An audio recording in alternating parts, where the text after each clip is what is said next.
Just 9 more days, folks. That is all. That is how many days we've got left before New York Jets veteran players report to 2025 training camp out at One Jets Drive in Jersey.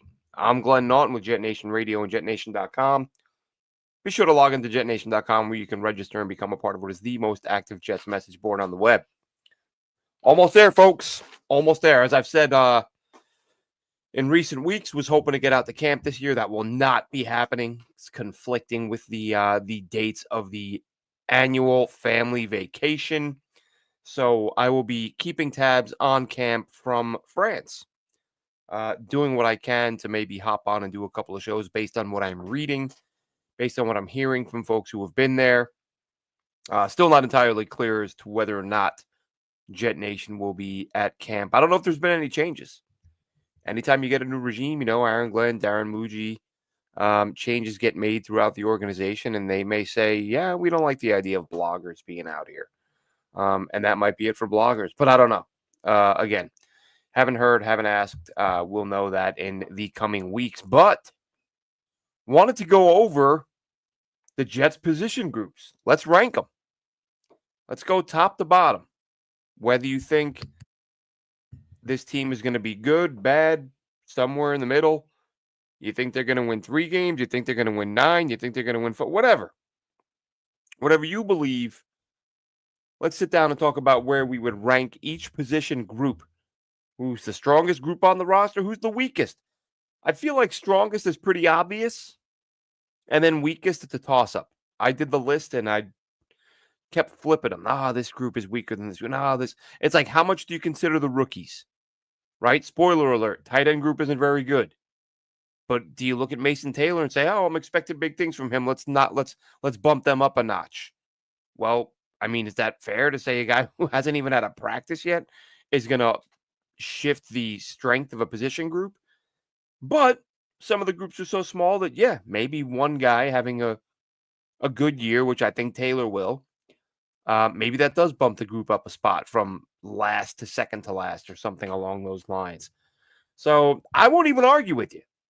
If you listen to my opinion here and say, oh man, you should have flipped this with that or that with this, especially like I said, those bottom groups where it's just a toss-up to me.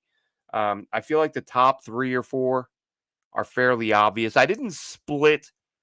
I thought about splitting edge and DTs, like ends and edges and DTs, because D-line, not a great group, because the DTs outside of Quinnen Williams are largely unproven.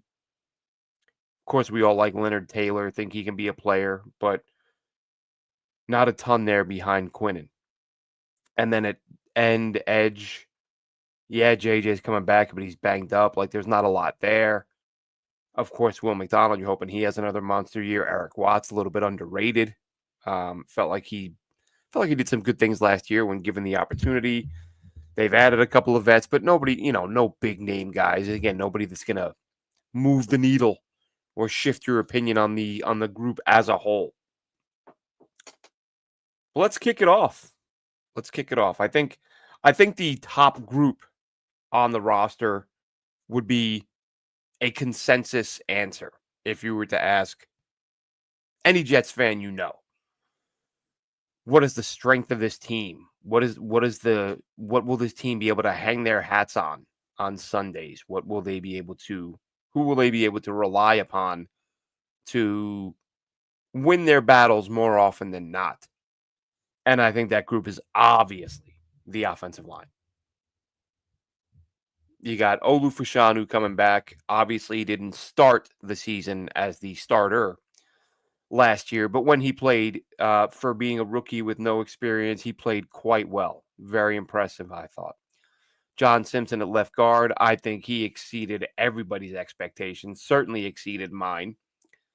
And it wasn't that I didn't like the John Simpson move. I was kind of wait and see. Like, I worried that he had a ton of flags. He had a lot of flags for Baltimore. But I also understand that sometimes you get credited with a sack or a pressure or whatever And as a lineman, it's not always your fault when you've got a quarterback like Lamar Jackson back there who you're expecting him to be here and he's there. You're expecting him to be there and he's here because he just moves around so much. And you think you need to block a guy one way, and it turns out Lamar's taking off in a different direction and everything changes on the fly. So there were some numbers I saw on Simpson that I didn't love. I went back and watched his film and watched his penalties, and I'd hoped at the time, well, maybe a lot of these flags are, from what I just described, the quarterback taking off in different directions. But I didn't see that. Some of the penalties were just penalties. It wasn't like, oh, okay, I see why that happened. No, he just held the guy, just grabbed the guy by the collar, whatever it may be. But he was phenomenal last year. There's no getting around it. John Simpson was an absolute monster. Then you've got Joe Tippmann at center, entering year 3, hopefully taking another step toward being one of the top centers in the league. I've said before, it's been a little bit frustrating to watch Joe Tippmann. I feel like the Jets haven't gotten him out on the move in space as much as you would like. That was his strength in college when he would just obliterate defenders on the run. He was an assassin. I don't feel like he's been asked to do that a whole lot. We'll see with the new scheme if they incorporate or ask Tippmann to do some more of that. Elijah Vera Tucker, of course, at right guard. Big, big, big year for Elijah Vera Tucker. He's got to prove 2 things: that he can stay healthy again, and that he can play at a high level. And if he does that, he is going to get handsomely paid. If it's another injury-plagued year, if he misses a huge chunk of time again, he probably gets a 1-year prove-it deal from somebody. But if he plays, I'm going to say if Elijah Vera Tucker plays 14, 15-plus games, and especially if he misses games like early mid-season, if he has a nice run to close out the year of 10, 11, 12 starts and plays well in those starts, he is going to get a very big payday. Very good player. Obviously, we all know about the versatility. So, huge season for him. And then, of course, we've got Armand Membu, the rookie right tackle out of Mizzou.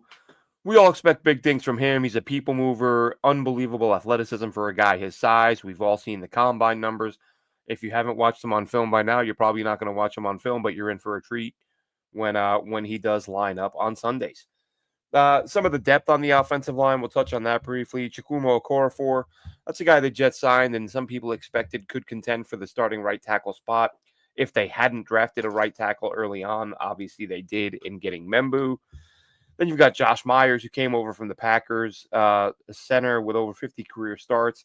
Was Justin Fields' center in college, so there's some familiarity there that they really have to like. Then you've got Carter Warren. I feel like Carter Warren gets dogged out a lot more than he deserves to. The guy started like 7 games. If I were to hop on Twitter and knew nothing about Carter Warren and I watched Jets Twitter discuss him, I would think that he had 25 career starts and was sort of established as the worst lineman in the NFL. He's had some good games. He has had some bad moments where he gets steamrolled. But when guys are breaking into the league, sometimes that happens. But this is this is the year for him to show he belongs or not. I think he's had moments where he looks like he can be a solid, even if you say, okay, an average backup type. You take it. Like you need guys like that. Every team does. If he can be that, fine. If not, then you move on from him. Xavier Newman, I thought, was a much improved player last year. Cole Laval, the UFL product, was a really good player in the preseason, I thought. Max Mitchell, another guy, big year. I've been saying for a year or two now, kick him inside. Let him try to be a backup guard. I don't think things are working out for him at tackle. And I think he's got the demeanor. I think he's a good enough player. Or I should say, I think he would be better suited on the inside. Gus Hartwig, UDFA, probably ask him to play some center and guard. Obenezi, a depth tackle, who's another guy. He's got to show he belongs. He was able to get by on being an international pathway practice squad guy, which, if you're unfamiliar with that, basically means the Jets have been able to carry him on the roster for a couple of years now without being hit with a roster spot or a practice squad spot. It's basically an exemption. You can carry this guy because he's an international player and we want to grow the game. So other countries are more likely to watch if they see people from their country playing, or even on a roster, just get somebody's attention. But offensive line, to me, number one group on the roster. Luckily, This is where we're going to start off with why the Jets might be able to we might have a little bit of fun watching Jets football this year. This isn't to say they'll be great, but for my money, the next best group on the team, right behind the offensive line, is the running backs. Um, Good to know because they're the guys who are going to need the holes to be opened up. And I think the O line is going to be able to do that, especially with having a quarterback like Justin Fields who can do so much damage on the ground that teams have to account for it. Sorry, there we go. So I think the Jets are going to be able to do some special things on the ground this year. I think that Brees Hall is going to have his first 1,000-yard season. Obviously, he should have had one a couple years ago, but Robert Sala's coaches can't count. Then, of course, you've got Braylon Allen, Isaiah Davis, Donovan Edwards. Zach Evans is a guy, he's probably not making the roster. I liked him out of college. I think he can be a solid player, but they're obviously not carrying 5 running backs. And Keenan Nwangwu is a guy who might get carried, but exclusively as a special teams guy, return man. But to me, Brees and Braylon is a phenomenal 1-2 punch. And then Isaiah Davis, Donovan Edwards. We'll see who wins that RB3 spot. As I've said before, as I've said many times, I thought Donovan Edwards was a draftable prospect. I thought he was going to get picked. You watch him 2 years ago at Michigan when he averaged, 7, 8, 9 to carry, whatever it was. Thought he'd be a top 50 type player. Seemed to be slowed. He had a knee injury, had some surgery. Didn't seem to be quite as explosive, but was still a very good player for Michigan. So I could see him pushing Isaiah Davis for a roster spot. But either way, whichever one of those guys wins it, I think it's going to be a formidable backfield. And the Jets are going to run the ball enough that a lot of these guys are going to get reps and opportunities. My third group, and like I said, it's tough to weigh the rookies. Where do you place them? They haven't played a game. How much can Thomas impact the corners? How much can Taylor impact the tight ends? If you're talking about them now, today. So with that in mind, my next group, I went with the linebackers. Because let's be honest, more often than not, you're only playing with 2. Nowadays, today's NFL, it's all about sub packages and nickel and dime and all that stuff. So you're rarely going with 3 or 4 linebackers like you did in the old days. And with the Jets linebackers, those 2 who are going to see the bulk of the playing time, Quincy Williams and Jamie and Sherwood. Those guys actually, I'd forgotten about this. I believe they were either 3rd and 4th or 4th and 5th, respectively, in the NFL last year in stops. That's a PFF stat, not an official NFL stat, but it's basically a stop that constitutes a failure by the offense. So like getting a stop before the first down, getting a tackle for loss, that type of thing.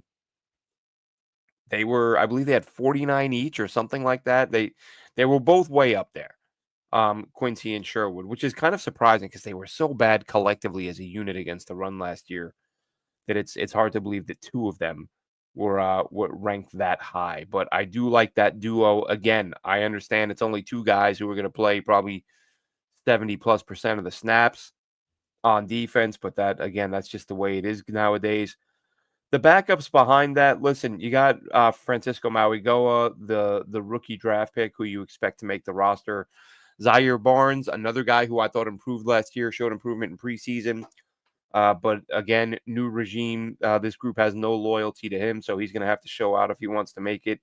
Jamin Davis, former first-round pick, doesn't get a ton of love. I just put up, if you go to the JetNation.com front page, there's an article on there with the full 90-man roster, breaking down every single player. It's like, I don't know, 3,500 words or something like that. You don't have to read all of them at once.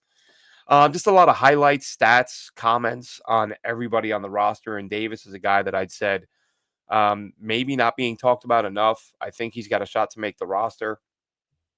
Very talented player. Of course, Aaron Glenn has done some good things as a defensive coordinator. If he can bring a guy like Jamin Davis along, that could be big for them. Then after that, a lot of UDFAs. You got Jared Bartlett, Marcelino McCrary-Ball, Jackson Sermon, Aaron Smith. These are all guys who have done little to nothing in the pros. McCrary-Ball has done a nice job on specials, but really not a lot of experience back there. You've got some versatility. Bartlett's got some versatility. Aaron Smith has some versatility. Um, but Sermon is a guy. I did a show a couple months back during rookie camp. There were 8 veteran players who were invited to rookie camp for what I believe is probably like sort of an extra look. Like, hey, we like what we've seen from this guy. We'd like to see a little bit more. Jackson Sermon was one of the guys who came into that. So I'm guessing that's a good sign. It's not as if you need extra bodies to to run the practices. So you're bringing guys in who you don't care if you lose them.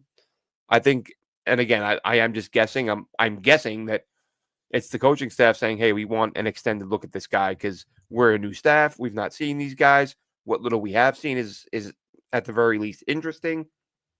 So let's get a look." And Sermon was one of those guys.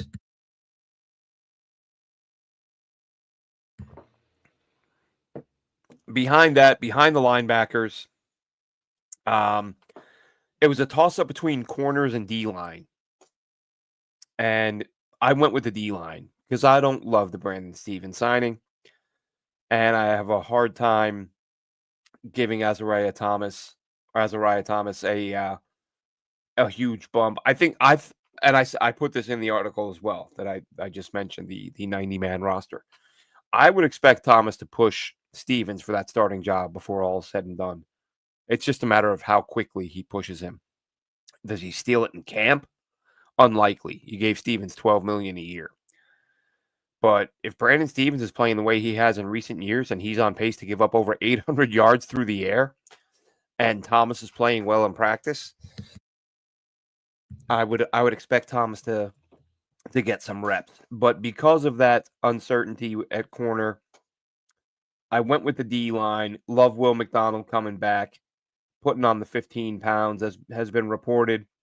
And then of course Quinnen Williams along the interior. Kind of expecting a big year from Quinnen because I think Aaron Glenn's going to push him, especially after the way things started off with Quinnen tweeting out, here we go, another rebuild. He was clearly not happy about the letting go of Aaron Rodgers, but he was called, had a sit down with Aaron Glenn, who supposedly got Quinnen on the same page, and just I think you look at the way Parcells often got the most out of his players.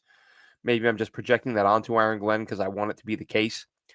But I do think that he's going to be I do think Quinnen Williams is going to have a big year. And also, when you look at the fact that this team is going to do more blitzing, like it's going to be harder for offensive lines to game plan for this defensive front because it's not going to be a team that is sort of bottom of the league in blitzing the way they have been in recent years. Mentioned Leonard Taylor earlier. Think he's going to be a really good tackle. Mentioned Jermaine Johnson earlier. Then you get to Derek Nottie and Byron Cowart.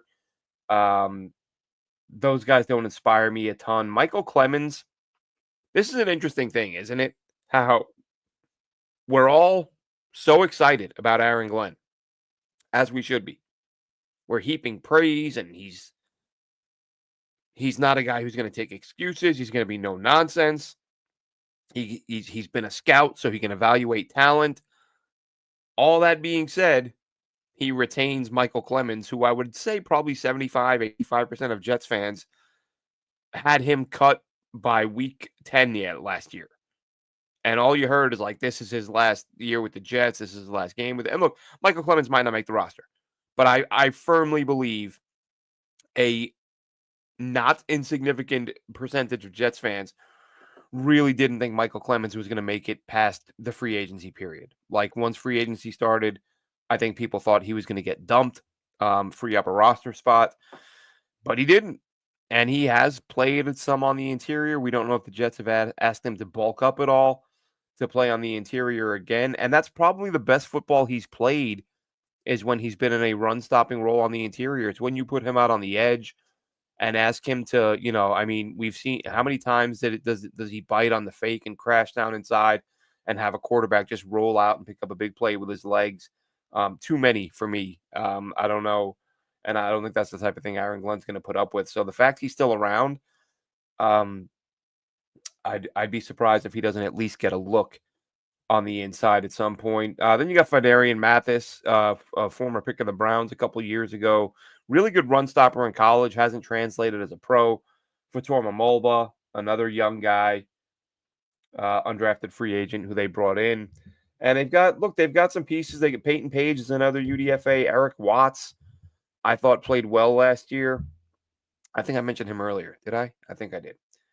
But they have some pieces who have played well. They have some guys who have played very well. If you look at Quinn and if you look at McDonald, if you look at Jermaine Johnson when he's been healthy, all very good players. But it's about those additional pieces alongside them because you're not playing three guys 100% of the snaps. It's these guys get rotated in, have to make some plays. And again, I think we all agree Leonard Taylor will be a factor against the pass, but it's against the run where the concerns lie. Cornerback, what a downgrade. What a downgrade from DJ Reed. And I don't want to hear about how he was upset and kind of mailed it in a little bit after Salah left. I think a few guys did that. There's no denying that when things aren't falling apart around him, which hopefully isn't happening too quickly this year, when there's something to play for, let me put it that way. And hell, let's be honest, a lot of times there wasn't even that. DJ Reed's a baller. DJ Reed, phenomenal player, gone. He goes to Detroit. The Jets end up with Brandon Stevens, who will play opposite Sauce Gardner. For how long remains to be seen. But basically, I'm looking at it that you've got Sauce, who's elite. I don't spare me the garbage smack talk. Sauce is elite. Can he get better? Can he intercept the ball a bit more? Absolutely. But he's still an elite cover guy. Stevens gives up 1,000,000 yards. Thomas, a player I like. I like the length. I just don't know. I don't know that he's a guy or I don't know when he's going to get on the field. It's going to be interesting to see because if Stevens does struggle, how much does that $12 million salary keep him on the field if it becomes apparent that Thomas is a better option, which I think may be the case at some point. Michael Carter's your nickel, one of the best in the NFL. Really like him, of course. And then there are a couple of guys. I mean, two in particular, who we've talked about probably a fair bit. But Jarek Bernard Converse and Quantez Stiggers. Both those guys, I think, especially JBC last year, was one of the most improved guys on the roster, if you ask me. Stiggers, we didn't see much of him, but all reports in camp is that he was impressive, which is still, even just being impressive in camp, is unreal when you look at that guy's path. We don't have to go through the story again, but from like video game leagues to fan leagues to best defensive player in the CFL to holding his own right away in an NFL camp. Just didn't see that coming. I really expected some pretty bad growing pains with him, and it doesn't seem like that was the case. Then you've got Isaiah Oliver, who I think is an underrated guy. I think he can move around, play a bunch of different spots, so that'll be added value for him and possibly keep him on the roster.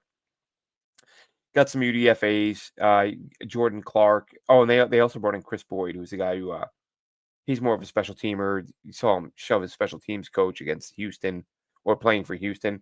I heard people say he was fired up. He was just excited. I went back and watched that.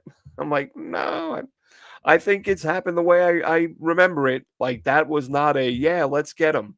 That was, I am trying to put you through that brick wall behind you type of shove. Don't know what was said or why it happened, but spare me with that was he was just getting pumped up and celebrating with his coach. The coach was like terrified. So that's your corners. Like I've got them behind the D lineman. Next up behind the corners, wide receiver. Thin group. Thin group in terms of what they've proven. Garrett Wilson, obviously wide receiver one. I feel for my money, Josh Reynolds, solid player, solid vet. When you look at the fact that the Jets are likely to go heavy run game, probably a ton of targets for Brees. Braylon Allen can catch the ball out of the backfield, even though that wasn't sort of a thing that was talked about much when he was coming out.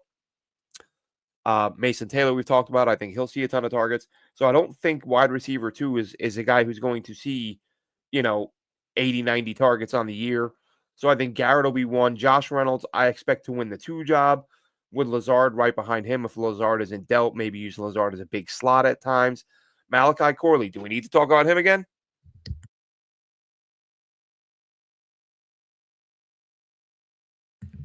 Excuse me. A little bit parched.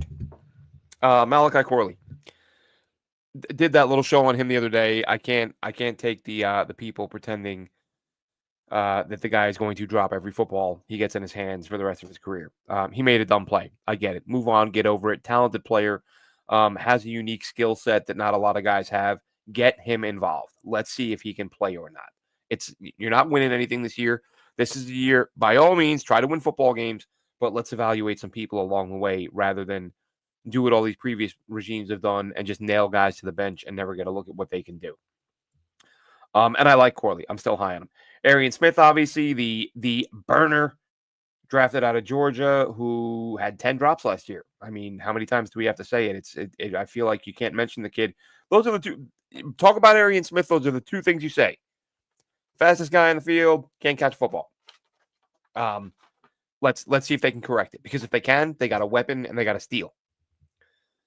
Behind him, you've got some UDFA types. You've got Xavier Gibson coming back, of course. Dymere Miller, another burner who had a ton of drops in college. Jamal Pritchett, South Alabama, another speed guy. Irv Charles is listed as a receiver, but again, he will be primarily a gunner. Quentin Skinner is the guy that I want to see. Quentin Skinner is the interesting. He's physical. He's big. He's willing to block, do the dirty work, which you're also getting with Reynolds. You're also getting with Lazard. You're getting that with Corley. Like, good group. And, the Jets have said it, right? No block, no rock. Like, if you're not blocking, you ain't catching any footballs. But I think they have a good group of guys who do like to block. I would include Quentin Skinner in that. The Kansas undrafted free agent, 6'5". So he's got the really good height. He can high point the ball. Averaged around 19-20 a catch over his final couple seasons at Kansas. He's one of my I guess dark horse guys who I think can make the roster on offense as a UDFA. Bottom three groups. Number 7, and again, even as I sit here and stare at this, I think, you know what? I am going to flip it. I'm going to flip it. 7 is not tight ends. 7 is safeties. We're putting the safeties above the tight ends. Why? Just got more proven players. Not great players. I'm not saying you got Ronnie Lott back there. I'm not saying Troy Polamalu is roaming around the secondary. But you've got Tony Adams and Andre Cisco, who I expect to be the starters this year. And they're not bad players. They're not great, but they've proven they can play at this level. Cisco's got a season where he had 4 or 5 picks. Tony Adams had 3 a couple of years ago. I mean, if they got 3-4 picks out of each of those guys this year, that would be a huge win. We'll see if it plays out like that. But yeah, I'm going to bump the safeties up over the tight ends. I like the guys behind them, the developmental guys, the Dean Clarks, Jalen Simpson, who was a member of the Colts last year, was let go during the season and picked up by the Jets late in the year. Jarius Monroe, the undrafted free agent who stuck on the practice squad last season. When you look at, and I've talked about this weeks ago, who's going to be the next safety for Aaron Glenn? You look at what he did in New Orleans. You look at what he did in Detroit. Like, Aaron Glenn was always able to develop a safety into a playmaking ball hawk. And the Jets now have some guys who, Cisco did a lot of that in college. Jalen Simpson was a good player at Auburn. Dean Clark, another really versatile piece. He's a guy, he'll probably make the roster, or I shouldn't say his best chance to make the roster will be because of the versatility that he brings that we saw in college. So the next group, let's go with the tight ends. No, let's not. And I did say at the top that I'm flipping these guys, flipping this group to that group and that group to this group. I'm bumping the tight ends down again. Tight ends are last. Quarterbacks. I'm not putting Justin Fields and Tyrod Taylor in the basement. I'm not doing it. Why? Well, let's give Justin Fields a little bit of love. He did get the Steelers to 4-2 last year, and I understand a ton of it was with quick, easy throws and all that stuff, but he did what he did. He did what was asked of him, and he won 4 out of 6 starts. That counts for a little something. Tyrod Taylor, you look around the league, folks. I guarantee you, there are a lot of teams who would love to have Tyrod Taylor as their QB2.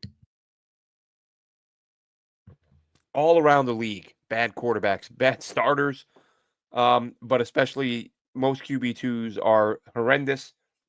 Tyrod Taylor gives you a veteran presence. He's started a ton of games. He's at a point in his career where he's not going to be trying to undermine somebody to try to steal a job. He knows he's not starting. I think Tyrod Taylor is going to be a fantastic mentor for Justin Fields and for Adrian Martinez and Brady Cook. One of those two likely takes the QB3 job and earns a spot on the practice squad. If you've been listening to me for a while, you know I'm a big Brady Cook guy. I was kind of banging the table for him as a day 3, round 7 type come draft time. He obviously didn't get taken at all. But I like him, like his makeup, his toughness, his mobility, his leadership, his production at a high level or against, high level competition in the SEC, playing for Mizzou. Plenty to like about Brady Cook. Adrian Martinez, not as wild with him. I know he looked to have cleaned it up a little bit in the UFL, but he threw a ton of picks in college. Yes, all 4 of these guys can run. All 4 of these Jets quarterbacks can take off and make plays with their legs. That includes Martinez and Cook. And of course, we know about Taylor and Fields. So they can all run and make plays, but I can't put this group last because I think Fields showed some improvement last year. Taylor is a very good QB2, and then we're not going to have QB3 shift it in any particular direction. And that means that last but not least, the tight ends. Now, I had them bumped a little earlier, as I said, moved them down because I like Mason Taylor. I think Jeremy Ruckert, I hope and pray Jeremy Ruckert, because everybody loves Jeremy Ruckert. Well, I would imagine most people love. Who doesn't want a season ticket holder to succeed? But you can't let that keep you on a roster. Like, it's time to produce. And I'm willing to say Jeremy Ruckert has been invisible as a pass catcher because the coaching situation and quarterback situations have been absolutely horrendous. So I am willing to give Jeremy Ruckert a reprieve and say, all right, you came out of Ohio State, tons of potential. Things just haven't worked here. I mean, let's face it, Jeremy Ruckert's best moments as a Jet thus far have been the times they plugged him in as a blocking fullback and he was knocking the crap out of guys. And even that seems as sort of the blocking, whether tight end, fullback, wherever, the blocking seemed to slip last year. But that's, as I keep, a lot of guys slipped last year. I don't know if it was the Salah firing. I think that had a lot to do with it. But if you want to talk about Sauce, which I mentioned, DJ Reed, Quinnen Williams, and again, even Jeremy Ruckert, no, he's not been very productive, but even the one thing he'd done well up until last year didn't really show last year as a blocker. So hopefully the arrival of his college quarterback will have him rejuvenated, a new coaching staff, a new coaching staff that will get him involved in the offense, will have him rejuvenated, and hopefully this means we see Jeremy Ruckert get rolling. Because again, as I said, what Jets fan in their right mind isn't rooting for Jeremy Ruckert? Mason Taylor, look, we'll see. He's not had a practice. Or that, no, I think he did practice with the rookie camp. But everything, all the mandatories and stuff since then, he's not under contract, hasn't signed. Only two second rounders have. So that's the trend right now is second rounders aren't signing. A couple of guys got fully guaranteed deals. So now everybody's agent is like, let's wait and see how much, how far these teams are willing to go with fully guaranteeing second year guys. Will the top 10 guys get guaranteed? Will the top 15? Which just looks like in a year or two, all second rounders are going to get guaranteed money too. Like we'll get there eventually, but agents right now are like, let's see if we're there now, or let's see how far along we are. How many guys are going to get every penny of their deal guaranteed? But yes, like Mason Taylor, plenty. I think he's a really good player. I think Rucker can get back on track. Stone Smart has done so little. Let's talk about an X factor. Let's talk about Zach Kuntz. You can't tell me you expected Zach Kuntz to contribute anything for his first couple seasons, right? Old Dominion, raw, terrible blocker. Me, at this point, honestly, if he's so bad as a blocker that you can't get him on the field as at tight end, use him as a big slot. Put him out wide. Get that dude on the field. He's 6'8" and he can jump out of the gym. Get him some opportunities. See how he fares. If he's getting beat up at the line of scrimmage and can't get off press, and he's just completely ineffective, then fine, cut him, move on. But the skill set, like the physical ability is undeniable. And so I always feel like, give guys a shot. Let's see what they can do. And, maybe with Zach Kuntz that happens. And listen, I get it. If the Jets have tons of practice film on him, and if this regime is watching him once they start practicing, if he's an abomination, then fine, that you move on, whatever. But I just feel like Kuntz is a guy who any team that's got a guy who's 6'8" with a million-inch vert, like that guy might be a factor if you can get him squared away. So can the Jets get him squared away? That remains to be seen. So that's it, guys. That's the position groups ranked from top to bottom. So I'm not even going to touch special teams. Rookie kickers, rookie punters. We've not seen any of these guys do anything. Hennessy's great. There you go. Let's put them in the middle of the pack. Hennessy's fantastic. If Nwangwu is your return man, we know he's a really good return man. Xavier Gibson, he's had his moments as a punt returner, but really middle of the pack type guy. But again, just complete, excuse me, too much inexperience up and down at punter, kicker, specials, along with a rookie special teams coach. So that specials could be special this year. Could be interesting. We'll see how that goes. As I said, check out the JetNation.com front page. Click the 2025 90-man roster for notes, comments, stats, quotes, highlights on every single guy on the roster. Because, look, I know I cover the team, but even I went through and there were one or two names on there that I was like, oh, man, I forgot they added this guy, because you got like you've got the draft and then the free undrafted free agent signing period. And then sometimes you're adding a guy like a week or two later and I'm updating on my roster and I read up on the player a little bit. But then, months go by and you go back and you're looking, you're like, oh, forgot about that dude. So, because there's 90 guys, 37 of them ain't going to be on the roster in a month or two. So read up on them now, find out who's who. Like I said, JetNation.com front page, give it a look. Thanks so much for checking us out. Have a good one, Jets fans. We will be back soon with plenty more as training camp rapidly approaches. 9 days, unless my math is wrong. Today's like the 10th, right? 19th, Veterans Report. Have a good one, Jets fans.